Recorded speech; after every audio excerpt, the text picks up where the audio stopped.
وہ کیتھولک عیسائیت کو بھی اپنے ہاتھ میں لے لیا ہے۔ چنانچہ پوپ صاحب نے فرمان جاری کر دیا ہے کہ ہمارے خداوند یسوع مسیح کے قتل کی ذمہ داری ان یہودیوں پر نہیں ہے، بری کر دیے گئے۔ 1900 برس کے بعد، بلکہ 2000 برس کے قریب ہو گئے، انہیں ایگزونریٹ کر دیا گیا، ایبسالو کر دیا گیا، ان پر ذمہ داری نہیں۔ نتیجہ یہ نکلا ہے کہ ابھی چند مہینے پہلے جو مذاکرات صلح کے ہو رہے تھے، جن میں یاسر عرفات بھی تھے اور یہ اسحاق رابین گیا ہوا تھا واشنگٹن، وہاں سے واپس آیا ہے تو روم میں رک کر پاپائے روم سے ملاقات کر کے تشریف لائے ہیں، انہیں دعوت دی ہے کہ یروشلم آئیے، اور ویٹیکان نے تسلیم کر لیا ہے اسرائیل کو، اور ویٹیکان کا اب جو ہے ایک ایمبیسی، اس کا جو ہے سفارت خانہ وہ یروشلم میں بننے والا ہے، اور پوپ صاحب بھی وزٹ کرنے والے ہیں۔ گویا کہ یہ گٹھ جوڑ اب مکمل ہو چکا، اب کہیں اس میں کوئی کمی نہیں رہی۔ اس یونائٹڈ فورس کے ساتھ یہ نیو ورلڈ آرڈر اس وقت عالم اسلام پر حملہ آور ہے۔ اب اس میں نوٹ کیجئے کہ اس وقت کی فضا ہے کیا۔ عالم اسلام میں سے عالم عرب ان کے شکنجے میں جا چکا، کیوں بنا کر کھڑے ہوئے ہیں اسرائیل کو ماننے کے لیے اور سر تسلیم خم کرنے کے لیے۔ انہیں بلا کر میڈرڈ میں پیش کیا گیا یہودیوں کے سامنے کہ تم جن کے ساتھ ایک ٹیبل پر بیٹھنے کو تیار نہیں تھے، میڈرڈ میں آؤ، آؤ اپنا قبرستان دیکھو، یہ اسپین کی سرزمین جہاں تم نے 800 برس حکومت کی تھی، یہ تمہارا قبرستان، یہاں آؤ اور بیٹھو اور ان کے ساتھ بات کرو۔ گئے تھے کہ نہیں تمام فرنٹ لائن سٹیٹس میڈرڈ میں؟ حالانکہ کوئی بین الاقوامی کانفرنس کبھی میڈرڈ میں نہیں ہوئی، یا تو یہ واشنگٹن میں، بعد میں وہ سارے معاملات واشنگٹن میں چلے، شروع وہاں سے کیا۔ اس لیے کہ نیوز ویک کا کچھ عرصے پہلے کور سٹوری جو تھی 1992 is the year of Spain. Why? 1592 was the year of the fall of Granada. 1492 میں 1492 میں غرناطہ کا سقوط ہوا، اور پورے آئیبیرین پیننسولا سے ایک ایک مسلمان بچہ نکال کر ختم کر دیا گیا، یا زندہ جلا دیے گئے، یا تہہ تیگ کر دیے گئے، یا جہازوں میں بھر بھر کر۔ اور آپ کو معلوم ہے میڈیٹرینین کی حیثیت کیا ہے، خلیج ہے، ایک معمولی سی خلیج، ادھر سے اسپین کا ساحل قریب آ جاتا ہے، اسپین کے ساحل سے جہازوں میں بھرا اور نارتھ افریقہ کے ساحل کے اوپر پھینک کر آ گئے۔ پورے ہسپانیہ میں جہاں 800 برس مسلمان کی حکومت رہی، ایک بچہ بھی مسلمان نام کا موجود رہا۔ یہ تھا 1492، اور اب آیا تھا 1992۔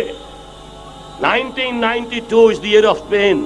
اسی لیے ورلڈ اولمپکس رکھے گئے، وہاں دلہن کی طرح سجایا گیا ہسپانیہ کو، اور بلایا گیا، طلب کیا گیا، سمن کیا گیا تمام دول عرب کو، آؤ یہاں بیٹھو، اور یہاں بیٹھ کر اپنے ان یہودی دشمنوں کے ساتھ مصالحت کی بات شروع کرو۔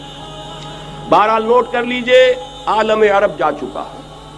کوئی دن کی بات ہے، میں سنسنی پیدا نہیں کرنا چاہتا، لیکن حالات اور واقعات سے نگاہیں بند کرنا بھی کوئی دانش مندی کی بات نہیں ہے۔ یہ ایودھیا کی مسجد شہید کی گئی، ابھی یہ ایک بہت بڑا مزار جو ہے شہید کیا گیا، اور اس کے ساتھ کئی مسجدیں شہید کی گئی۔ یہ سب کیا ہے؟ یہ مسلمانوں کی نفس دیکھی جا رہی ہے کہ کوئی غیرت اور حمیت نام کی کوئی شے باقی ہے؟ جیسے علامہ اقبال نے وہ نظم لکھی تھی، عبد القادر روہیلا بڑا ظالم جفاجو کینہ پرور تھا، لیکن یہ کہ اس نے جو ایک ٹیسٹ لیا تھا کہ وہ جو عورتیں ہیں تیموری خاندان کی، ان میں کوئی رمق رہ گئی ہے؟ معلوم ہوا کہ نہیں، کہ غیرت نام تھا جس کا گئی تیمور کے گھر سے، ختم، غیرت نکل گئی۔ اسی طرح ایودھیا کی مسجد، اب چرار شریف، اور یہ کوئی دن کی بات ہے کہ اب مسجد اقصیٰ کا نمبر آیا کہ آیا، اس کے لیے پوری تیاریاں ہو چکی ہیں۔ یروشلم کا مشرقی حصہ خالی کرایا جا چکا ہے، اس کے اندر اب پورا تسلط یہودی کر رہے ہیں، یہاں تک کہ اب کے یاسر عرفات صاحب نے بھی کچھ نہ کچھ جو ہے احتجاج کی بات کی ہے، حالانکہ اب تک ہر بات مان کر منقار زیر پر تھا، لیکن یہ کہ ایک وقت آتا ہے آخر کار اسے بھی کچھ بولنا پڑ گیا ہے۔ لیکن یہودی اب پیچھے قدم ہٹانے والا نہیں ہے۔ ان کا تھرڈ ٹیمپل، تیسری مرتبہ ہیکل سلیمانی تعمیر ہونا ہے، نوٹ کر لیجئے، ان کے لیے وہ وہی کچھ ہے جو ہمارے لیے کعبہ ہے. ان کے لیے ہیکل سلیمانی بالکل وہی حیثیت رکھتا ہے جو ہمارے لیے کعبہ. وہ ہیکل سلیمانی ایک مرتبہ پہلے نبوکدنضر کے ہاتھوں مسمار ہوا، پھر سن 70 عیسوی میں ٹائٹس کے ہاتھوں مسمار ہوا. سن 70 کے بعد آج 1995 میں کتنے برس ہو گئے؟ پورے 1925 برس ہو گئے کہ ان کا کعبہ زمین بوس پڑا ہوا ہے. اب تک تو ان کا بس نہیں تھا، اب تو بس ہے کہ نہیں؟ اب ان کی حکومت ہے کہ نہیں؟ اب شاہ حسن ہو چاہے شاہ حسین، ان کے نوکر اور چاکر ہیں یا نہیں؟ اب انہیں ڈر کس کا ہے؟ لہذا کوئی دن کی بات ہے مسجد اقصی شہید ہوگی اور ٹیمپل کی تعمیر شروع ہوگی. یہ تو بہرحال ایک نقشہ ہے. اگلا نقشہ آپ کو بتانا چاہتا ہوں، ایک دوسری تصویر ہے. یہ تصویر ہے زمینی، ایک تصویر ہے آسمانی. وَمَكَرُوا وَمَكَرَ اللَّهُ وَاللَّهُ خَيْرُ الْمَاكِرِينَ. انہوں نے اپنی سی تدبیریں کی، اللہ نے اپنی تدبیر کی، اور ظاہر بات ہے اللہ کی تدبیر سے بہتر تدبیر کس کی ہوگی؟ چنانچہ یہودیوں کی سازشیں اس وقت بھی ناکام ہوئی تھی یا نہیں؟ ظاہر بات ہے جاء الحق وزهق الباطل ان الباطل کان زهوقا.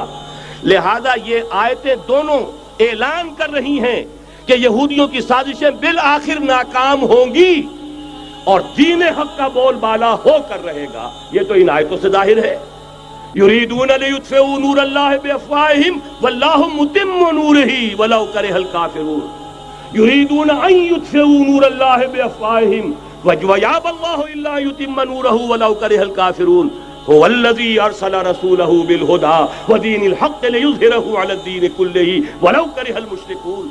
اللہ نے تو بھیجا ہی ہے اپنے رسول کو اس فیصلے کے ساتھ اور یہ ذمہ داری اور مشن دے کر کہ جو دین حق آپ کو دے کر بھیجا جا رہا ہے اسے غالب کیجئے، نافذ کیجئے، قائم کیجئے. اس مشن کے ساتھ بھیجا جا رہا ہے اور وہ بہرحال آیا. جاء الحق وزهق الباطل ان الباطل کان زهوقا. لیکن نوٹ کرنے کی بات یہ ہے، ذرا یہاں تھوڑا سا تحمل کے ساتھ غور کیجئے گا، کہیں میرے خلاف کوئی فتویٰ دینا شروع کر دیں. کیا حضور کا مقصد بعثت اس وقت مکمل ہو گیا تھا؟ ایک درجے میں ہو گیا کہ جزیرہ نماء عرب پر اللہ کے نور کا بھی اتمام ہو گیا، اللہ کا دین بھی غالب ہو گیا. ہو گیا کہ نہیں ہو گیا؟ لیکن کیا محمد الرسول اللہ صرف عرب کے لیے بھیجے گئے تھے؟ قرآن کہتا ہے ببانگ دہل وما ارسلناک الا کافۃ للناس بشیرا ونذیرا. اے محمد صلی اللہ علیہ وسلم، ہم نے نہیں بھیجا ہے آپ کو مگر پوری نوع انسانی کے لیے بشیر اور نذیر بنا کر. تو جان لیجئے کہ یہ مقصد بعثت محمدی صلی اللہ علیہ وسلم بتمام و کمال اس وقت پورا ہوگا جب کل عالم انسانیت پر، کل روئے ارضی پر اللہ کا دین اسی طرح غالب ہو جائے گا جس طرح کہ محمد رسول اللہ والذین معہ صلی اللہ علیہ وسلم ورضی اللہ تعالی عنہم اجمعین، ان کے ہاتھوں سے، ان کے ایثار سے، ان کی قربانیوں سے، جن کا نقشہ آپ کے سامنے مولانا کھینچ چکے ہیں، ان کے اثار، ان کی قربانیاں، ان کی محنت، ان کی جفا کشی، ان کی سرفروشی، ان کے جان تن من دھن لگا دینے کے نتیجے میں جیسے اس وقت غالب ہوا تھا کل روئے ارضی پر غالب ہوگا، تب کہیں جا کر مقصد بعثت محمدی مکمل ہوگا. یہی وجہ ہے اقبال نے کہا تھا وقت فرصت ہے کہاں، کام ابھی باقی ہے، نور توحید کا اتمام ابھی باقی ہے. لیکن ساتھ ہی خوشخبری بھی دی تھی، یہ چمن معمور ہوگا نغمہ توحید سے.